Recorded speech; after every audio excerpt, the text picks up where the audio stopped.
Hi, it's me. We're at our last parallel analysis. Before you read it, and maybe you've already read it, the student's name is Ward Stone, and he is a veteran from the Iraq-Afghanistan war. I praise him for his service, and if you're someone who has served our country, I thank you for your service as well. This is a powerful parallel analysis.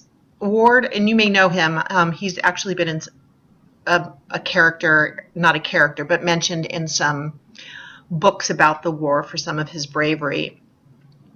Ward had just come back from the Middle East. He showed up to class in his fatigues and a shaved head and with some huge attitude and a sunburn from the Middle Eastern heat and sun, and walked in 5 minutes late, slammed down, sat down, made a big huge noise and racket, and I thought, oh my heavens, what am I supposed to do with this guy?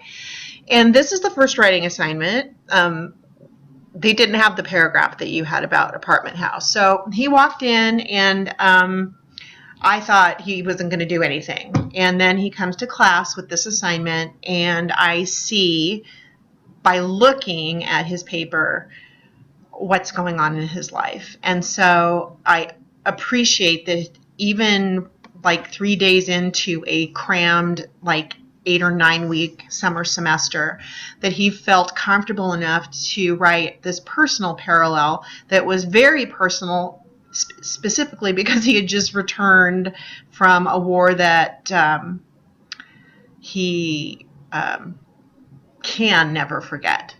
So for those of you who have served our country, thank you so much. And what we're going to do is take a look at Ward's stuff. Okay, so anyway, Ward Stone, again, English 151-1040 will be your course number. Strong military. He's missing his double space between his title, Strong Military, and his subtitle, A Comparison Analysis of Jack and Jill. And he didn't capitalize the A either. But again, just remembering that this is the first assignment that this class had. Jack and Jill, author unknown, is about a male and female who try to reach the top of the hill for water, but outjudge themselves and crash and tumble down. After stumbling home, Jack tries to mend his wounds with vinegar and brown paper. The setting takes place outside on a journey up a hill. After the crash, the setting takes place in the comfort of Jack's home. Jack and Jill are the protagonists. So in this case, I'm going to stop and just say that some people find Jack and Jill to both be the protagonists. Some people find Jill to be the protagonist or the main character. Jack and Jill are the protagonists trying to reach the top of the hill. That's their motivation, while the crash is the antagonist because it stops them both from their objective. So even from this intro paragraph, you would never know, especially if you hadn't seen the title and subtitle, that this is going to be about war. But he lets us know right away. Jack and Jill is a short story, and it's really not, but I left it okay, is a short story that helps illustrate the struggle of a strong military. We're missing the hyphen here, but I'm not going to be picky because this analysis rocks. Parallel analysis. A strong military will try over and over to show its power and presence all over the world. However, some wars thin militaries out and leave them crashing and tumbling back where they came from.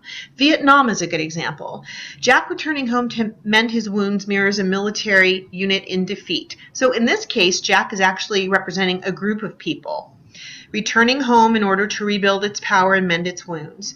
Just as in the story, Jack and Jill's struggle up the hill describes the brave military men and women in real life and their struggles with war. Another example from the text, and the text is referring to the nursery rhyme, is, quote, to fetch a pail of water, end quote. Again, this can be translated into how the military goes to war in order to fetch some type of supply or natural resource, just like Jack and Jill do in the story. Finally, and went to bed to mend his head with vinegar and brown paper is a mirror image depicting the struggle for the men and women returning home from war, trying to adjust with the disabilities of combat. The vinegar and brown paper can be translated into wine and tobacco because these drugs help with the soldiers' problems. This needs to be an apostrophe S because the soldiers are plural.